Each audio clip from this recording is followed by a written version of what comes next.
There's no feeling more intense than starting over. If you deleted your homework the day before it was due, as I have, or if you left your wallet at home and you have to go back after spending an hour in the commute. If you won some money at the casino and then put all your winnings on red but it came up black. If you got your best shirt dry cleaned before a wedding and then immediately dropped food on it. If you won an argument with a friend and then later discovered that they just returned to their original view. Starting over is harder than starting up. If you're not ready for that, like if you've already had a bad day, then what you're about to go through might be too much. Feel free to go away and come back. I'll be here. Alright, thanks for coming with me on this trip. I'll understand if you have to take a break at any point. Just find a safe place to stop and quit the game.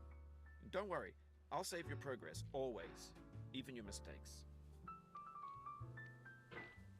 This game is a homage to a free game that came out in 2002, titled Sexy Hiking. The author of that game was Jazuo, a mysterious Czech designer who was known at the time as the father of B games. And B games are rough assemblages of found objects. Designers slap them together very quickly and freely, and they're often too rough and unfriendly to gain much of a following.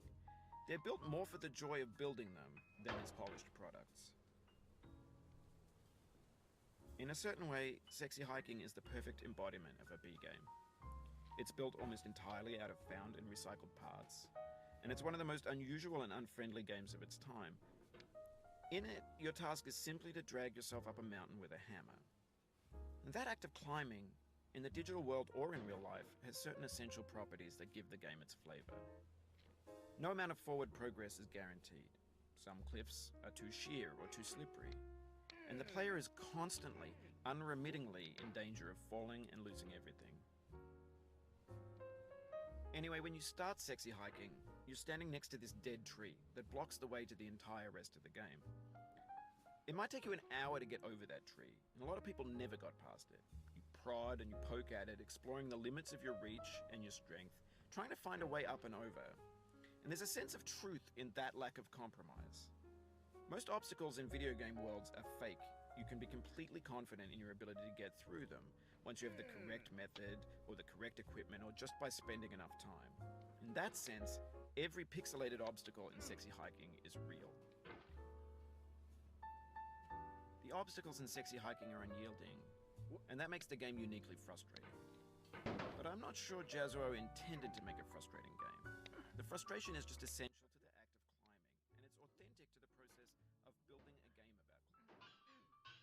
A funny thing happened to me as I was building this mountain. I'd have an idea for a new obstacle, and I'd build it, test it, and it would usually turn out to be unreasonably hard. But I couldn't bring myself to make it easier.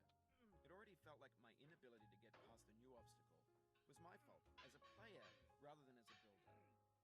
Imaginary mountains build themselves from our efforts to climb them, and it's our repeated attempts to reach the summit that turns those mountains into something real. When you're building a video game world, you're building with ideas, and that can be like working with quickset cement.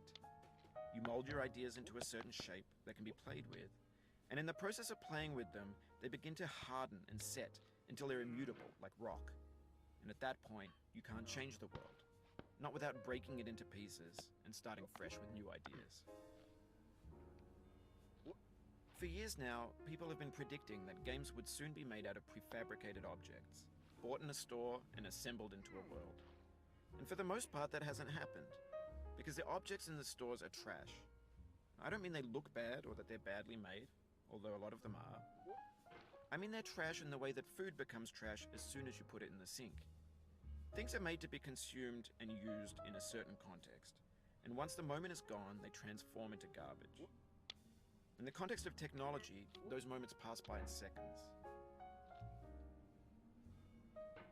Over time, we've poured more and more refuse into this vast digital landfill that we call the internet. It now vastly outnumbers and outweighs the things that are fresh and untainted and unused.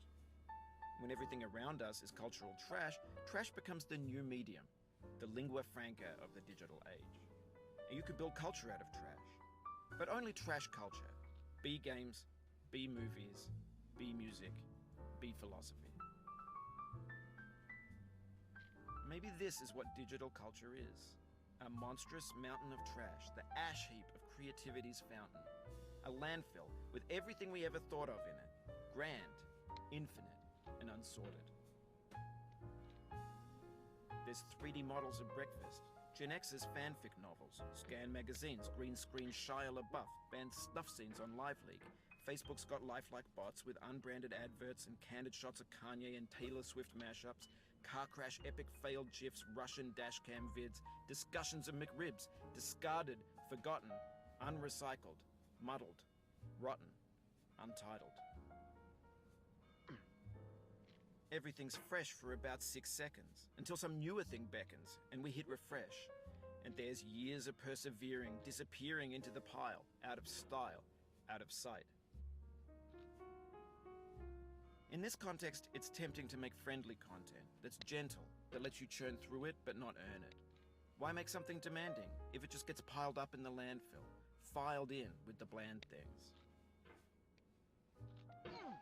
When games were new, they wanted a lot from you. Daunting you, taunting you, resetting and delaying you. Players played stoically. Now everyone's turned off by that. They want to burn through it quickly, a quick fix for the fickle, some tricks for the clicks of the feckless. But that's not you, you're an acrobat. You could swallow a baseball bat. Now I know, most likely you're watching this on YouTube or Twitch, while some dude with 10 million views does it for you. Like a baby bird being fed chewed up food. That's culture too. But on the off chance that you're playing this, what I'm saying is, trash is disposable, but maybe it doesn't have to be approachable. What's the feeling like? Are you stressed? I guess you don't hate it if you got this far. Feeling frustrated? It's underrated. An orange is sweet, juicy fruit locked inside a bitter peel. That's not how I feel about a challenge. I only want the bitterness. It's coffee. It's grapefruit. It's licorice. It feels like we're closer now. Composer and climber, designer and user. You could have refused, but you didn't. There was something in you that was hidden, that chose to continue.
It means a lot to me that you've come this far, endured this much.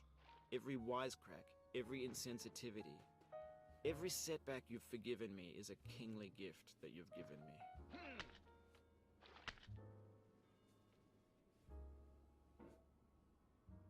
No.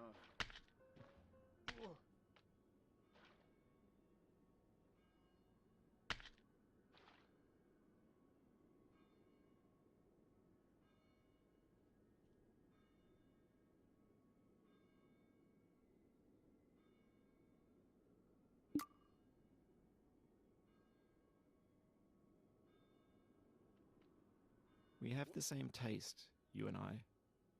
It's not ambition. It's ambition's opposite. An obdurate mission to taste defeat. You'll feel bad if you win, so I put this snake in for you.